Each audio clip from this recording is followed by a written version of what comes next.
Bienvenue sur Africa 24 dans cette nouvelle édition de l'Africa Tonight. Voici les titres de l'actualité. La tension redescend légèrement au Sénégal après les violents affrontements qui ont suivi la condamnation de l'opposant Ousmane Sonko à 2 ans de prison ferme. Mais le bilan des pertes en vie humaine s'est alourdi ce samedi. 16 morts sont désormais à déplorer. La Tanzanie annonce la fin de l'épidémie de virus de Marburg, cousin d'Ebola.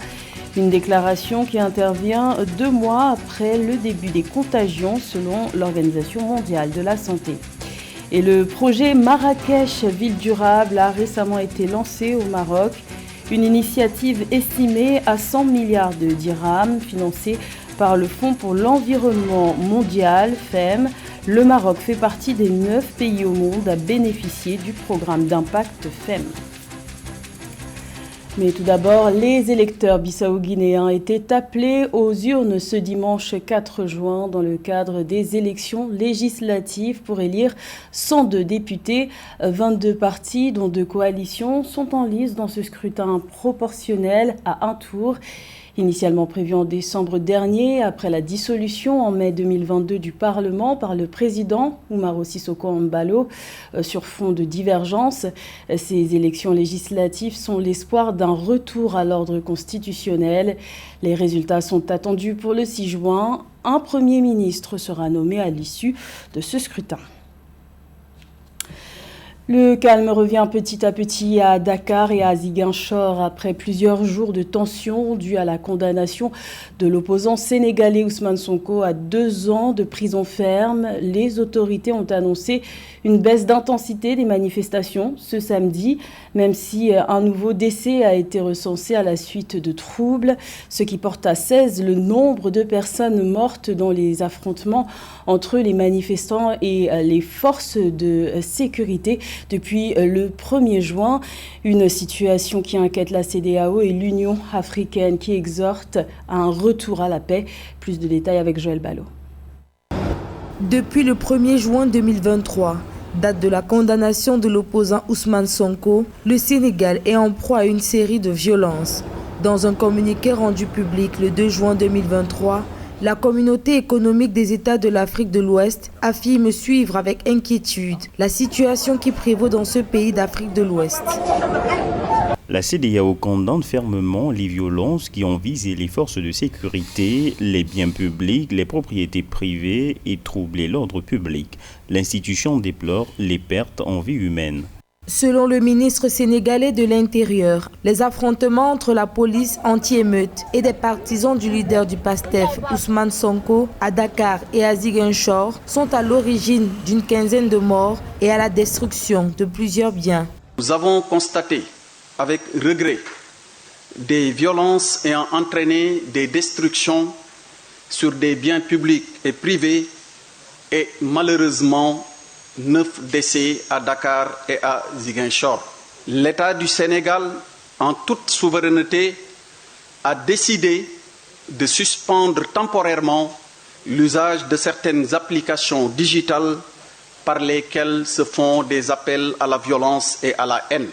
Dans un souci de préserver la démocratie sénégalaise, dont l'Afrique a toujours été fière, l'Union africaine appelle tous les acteurs politiques sénégalais à faire preuve de la plus grande retenue afin d'éviter de tels actes qui ternissent l'image du pays. Le président de la Commission de l'Union africaine appelle au respect du droit des citoyens à exercer leur droit de liberté d'expression et de manifestation. Il invite instamment tous les citoyens à respecter l'ordre et la force de la loi. Il invite tous les acteurs à privilégier les voies du dialogue pour surmonter toutes leurs divergences, quelles qu'elles soient. Face au discours de haine diffusé sur les médias, le gouvernement sénégalais a temporairement suspendu certains médias qui font l'apologie de la violence comme moyen de communication. S'il convient de dire que l'on note une baisse en intensité des violences ces dernières 24 heures, les manifestations de l'opposition demeurent à Dakar et à Ziguinchor. Le nouveau gouvernement de la Commission de la Communauté économique et monétaire de l'Afrique centrale a prêté serment le 2 juin, 3 mois après la nomination de ses membres. La cérémonie s'est tenue à N'Djamena en présence du président de la transition du Tchad, Mahamat Idriss Déby. Reportage de notre correspondant au Tchad, Mahamat Ramadan. Les membres du bureau de la communauté économique et monétaire de l'Afrique centrale ont prêté serment devant la Cour de la justice communautaire vendredi 2 juin 2023 à N'Djamena. Désignés par leurs pays respectifs et nommés officiellement en marge de la 15e conférence des chefs d'État, les membres de la nouvelle équipe ont pris fonction dans un contexte économique et politique sous-régional difficile. La transition politique au Tchad, le processus de référendum en RCA, la relance de l'économie communautaire post-Covid et l'accélération de l'intégration sous-régionale sont autant de défis qui attendent le nouveau gouvernement. Pour le bien de la communauté, pour le bien de la CEMAC, pour redorer le blason de la communauté et pour lui donner plus de crédibilité. Voilà ce que je peux dire, sous la houlette du président Ngonga, qui est le président de la commission.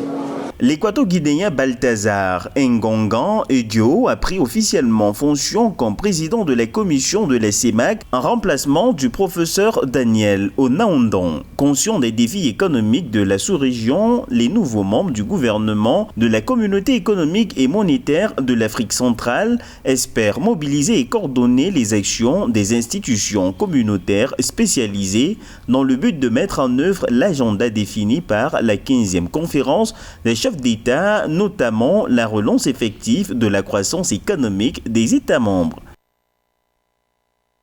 À titre plus personnel, je peux simplement dire que je mesure l'ampleur de la tâche. Je mesure également l'ampleur de l'engagement qui est pris ici à N'Djamena aujourd'hui devant la Cour de justice de la CEMAC et devant le chef de l'État. Donc nous savons que la mission est certainement très ardue, mais honoré de cette confiance que nous ont fait les chefs d'État de la CEMAC et honoré également donc, de cette présence nombreuse qui était ici pour notre prestation de serment. Pour rappel, l'audience solennelle de prestation de serment a été présidée par la présidente de la Cour de justice communautaire d'Afrique centrale, Elenga Ngaporo, en présence du président de la République du Tchad, Mahamat Idriss Déby. La Somalie est en quête de prospérité économique. L'image du pays est ternie par le terrorisme et la famine. La Somalie se classe d'ailleurs au 190e rang sur 190 économies dans le classement Doing Business 2020. C'est donc pour inverser la tendance que les autorités somaliennes ont récemment organisé une conférence de 2 jours pour présenter aux investisseurs les potentialités du pays. Plus de détails avec Kamesh Katapoulé. Investisseurs, représentants d'institutions ou encore membres du gouvernement y ont répondu présents. La Somalie a abrité du 30 au 31 mai une conférence économique. L'enjeu, mettre en avant les potentialités du pays. Le Premier ministre, Hamza Abdi Barre, a profité de cette occasion pour lancer un message aux partenaires internationaux. Cette conférence économique marque un moment important dans l'histoire de notre pays. C'est une preuve de notre engagement à tracer une nouvelle voie vers la prospérité économique et un avenir meilleur pour tous les Somaliens. Nous vous invitons à nous rejoindre dans ce voyage pour investir en Somalie et à vous associer à notre secteur privé. À nos partenaires internationaux, je vous invite à voir au-delà des défis auxquels la Somalie a été confrontée dans le passé.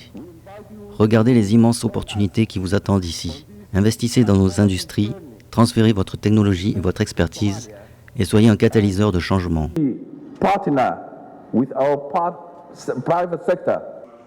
Parmi les opportunités d'affaires dont dispose le pays, le secteur pétrolier mais aussi agricole, un domaine qui représente jusqu'à 60% du produit intérieur brut de la Somalie selon les Nations Unies. Mais ce potentiel se heurte à un fléau qui sévit dans la corne de l'Afrique, la sécheresse. En 2022, elle a causé la mort d'environ 43 000 personnes dans le pays, d'après un rapport conjoint du ministère de la Santé, de l'OMS et de l'UNICEF. La Somalie est prête pour les affaires. Nous avons du pétrole, une longue côte inexploitée pleine de poissons et des terres arables autour de 2 rivières. Venez investir en Somalie, nous sommes prêts à faire des affaires avec le monde. Des opportunités d'investissement freinées aussi par l'insécurité. La Somalie est en effet ciblée par des attaques terroristes perpétrées par Al-Shabaab, le groupe djihadiste affilié à Al-Qaïda qui sème régulièrement la terreur à Mogadiscio.